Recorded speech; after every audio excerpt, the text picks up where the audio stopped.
Hi, popcorn junkies, you popcorn junkies. We are reviewing, reacting, understanding, digesting, cogitating, processing, interpreting The Sandman, episode 1 of The Sandman on Netflix. This is the Neil Gaiman series. Neil Gaiman, who's given us things like Good Omens and American Gods and what have you. Neil Gaiman, whose comic series ran between 1989 to 96. Now, Neil Gaiman's come out in the press today, actually, and I wanted to read a quote by him because you know, there's this sense of, do you have to know the in intimate detail, you know, the contents of the comics? Do you need to know the metaphysical qualities of the characters, the realms that they represent? Do you need to have an intricate and intimate understanding and comprehension and knowledge of what goes on within the comics in order to enjoy the series? I can only think that you don't. Netflix aren't silly. You know, the purpose often with a lot of these franchises transitioning over to television is that, or the big screen, is that you pull in a whole heap of new sort of advocates and fans and what have you.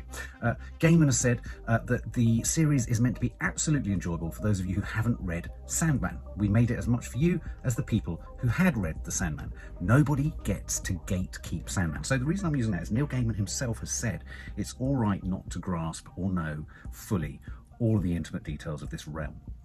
I'm going to be reacting to and reviewing episode 1.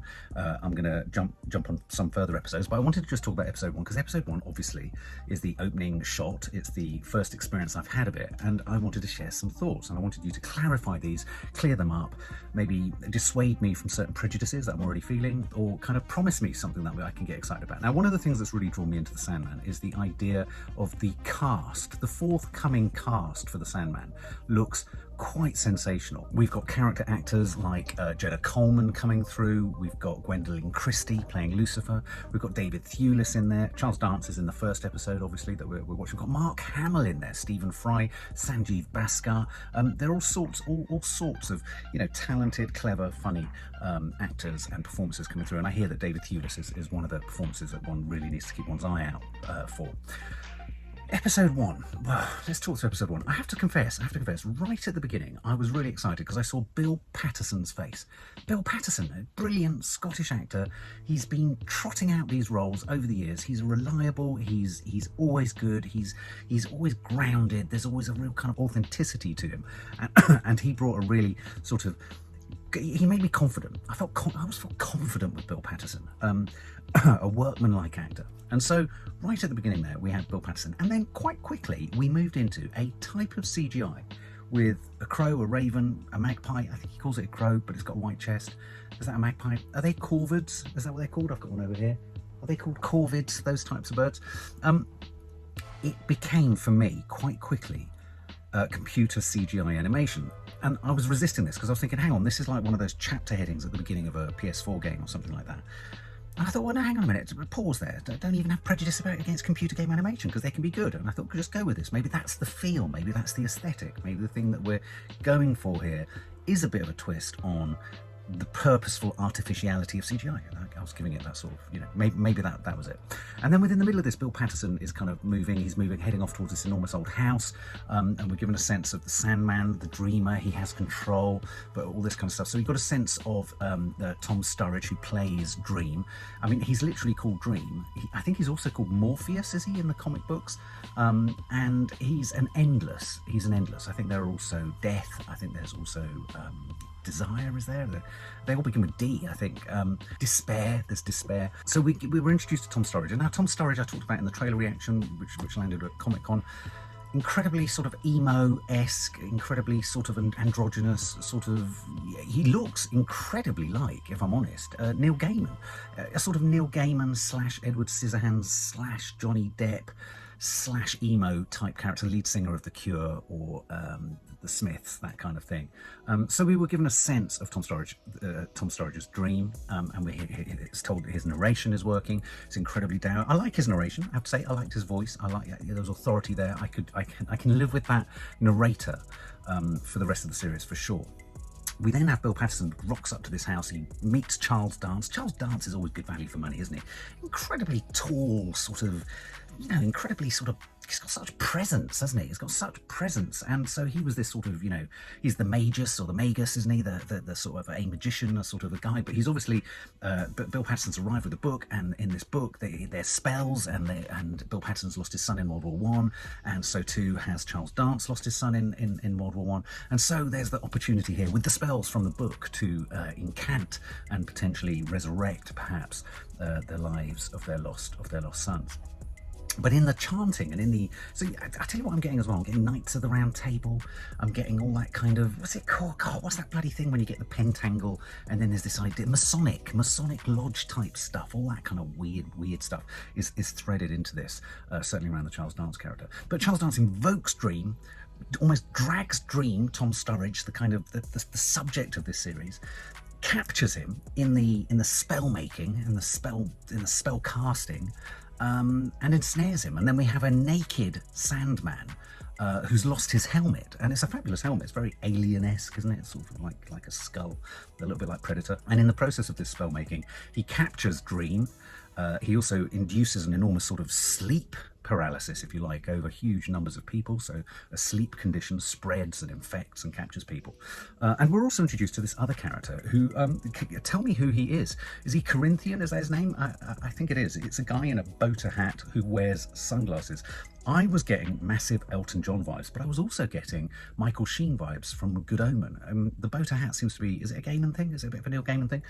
So he seems to be almost, in a sense, Dream's equivalent. So I'm sensing that the standoff here is going to be between Corinthian and Dream. Is that right? Is that, am I stacking them up in the correct way for Sandman aficionados? So that's where the beef's going to be. I liked Corinthian. I thought he was malevolent. I think a boater hat, a straw hat and glasses and a blazer doesn't necessarily make me think malevolent, but I think this is kind of Neil Gaiman's shtick, isn't it? So this guy in the boater visits Charles Dance. Charles Dance finds himself accidentally in possession of Dream, Tom Sturridge. He puts him in a glass sphere. I have to say, I thought the set design, I liked all the set design of the glass sphere. I was getting Silence of the Lambs thing. I was getting Joker, the sort of trapped thing. And he was embryonic. I mean, this first episode really doesn't sort of focus too much on Dream, the Sandman, if you like. But he has three things, doesn't he? He has a ruby, he has a mask, and he has a bag of sand. And he blows the sand. The candy-coloured man they call the Sandman tiptoes in my room every night. Blows sand into his eyes. Go to sleep. Everything will be all right. I was getting very confused because I've got all these kind of ideas about what the Sandman is. E.T.A. Hoffman, the idea that the sort of child's kind of fairy tale of the Sandman coming in and absolutely sort of sprinkling sort of space dust, sand dust into the eyes of children. So Dance gives Dream this kind of trade-off. You resurrect my son, give me my son and I'll give you your freedom. But Dreams is a stubborn fucker, isn't he? He says nothing. Not only does he say nothing, he says nothing also to Charles Dance's son, who comes in and says, I'll free you too. He doesn't give anything away, doesn't give anything back. He stays there. I have to confess, I thought the Magus's son, I thought the script here was a bit leaden. There were moments, the romance that's developing between, say, the groundsman and Charles Dance's son. I wasn't entirely buying into that. I wasn't buying into this romance that was sort of developing between these two characters. It was a bit wooden, it was a bit stilted, their holding of hands in the garden and all that. It was a bit too... Sometimes I worry that sometimes a show or dramas can get so sort of smugly happy with the fact that they're ticking, rightly so, all the diversity boxes, that they lose any sense of actually executing these scenes with any panache, cleverness or subtlety. So it just became a really I thought it became a really trite kind of romance between the groundsman and Charles Dance's son, the gay relationship. I just thought, oh, this is too twee, come on. We can all cope with a more sort of, I don't know, a more edgier kind of romance of sorts. Charles Dance has a massive row with his son because his son has said that he'll free Dream. Basically, Charles Dance and Charles Dance's son are trying to say, we'll free you, Dream, if you can get back our son. Oh, we'll free you if you do this for us. And Dream's having none of it. Dream's just staying naked in his sphere, glass sphere, and he's having none of it. He said, I remain silent over gifts that weren't human to give, i.e. life and death and all that kind of stuff. There was a really nice scene. I really liked the magpie coming into the sort of stately home and setting fire to some documents, Charles Dance's documents.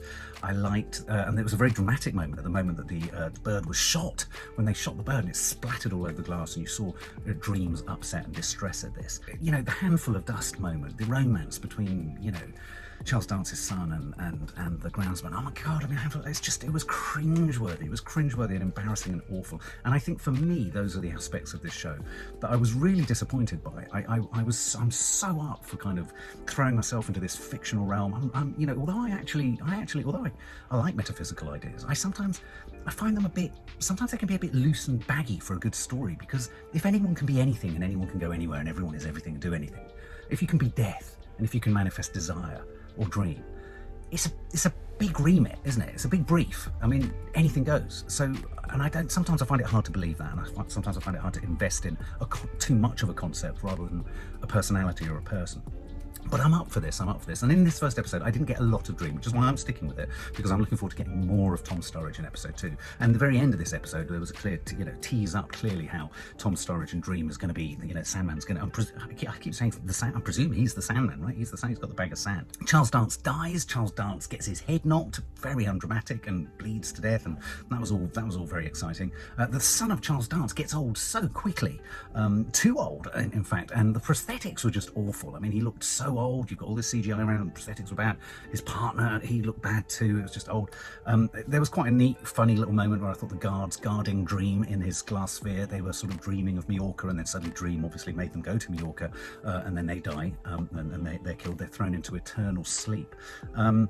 But the best bit of this episode for me was the guy in the boat. I'm presuming this is Corinthian, as he's so it's basically revealed to us that he's carved the eyes out of another victim. And this is where the Sandman myth, or fairy tale, or fantastic tale, if you like, got confusing for me, because I kind of relate the Sandman to the loss of eyes and the sprinkling of sand dust, into eyes and all that kind of stuff. Dream is finally freed it struck me that Dream was freed due to a smudged boot print in the sort of pentangle-like circle surrounding his glass sphere. Is that right? Could it be something as rudimentary as that allowed Dream to finally escape, that they smudged the circle, and so the circle was incomplete, the magic circle was incomplete? Anyway, so he goes back to his realm. He goes back to the most enormous doors I think I've ever seen in anything. I mean, I'm amazed even CGI could create doors that big. And this is Gaiman's realm, and he goes back and he says, I will make this realm great again, because the realm has decayed. And there was quite a nice moment where he said, did people not trust me? Now, what I saw of Tom Sturridge as Dream, I really liked. I just didn't see a lot. He was just very quiet, he was very naked, and he was very still. So I'm looking forward to getting more of him. And I'm looking at the cast list. There's a whole heap of great actors coming towards us. Have I kind of got a grip on this first episode? Am I right in the Corinthian being the main sort of villain character? And am I right in thinking that Tom Sturridge Dream's Sandman is he is the Sandman? Interesting opener. Didn't really give me everything that I was hoping for from an opener, but I'm committed and I'm going to watch episode 2. What do you think, guys? For more film and family fun, don't forget to click the subscribe button and make sure to click the bell to never miss an update.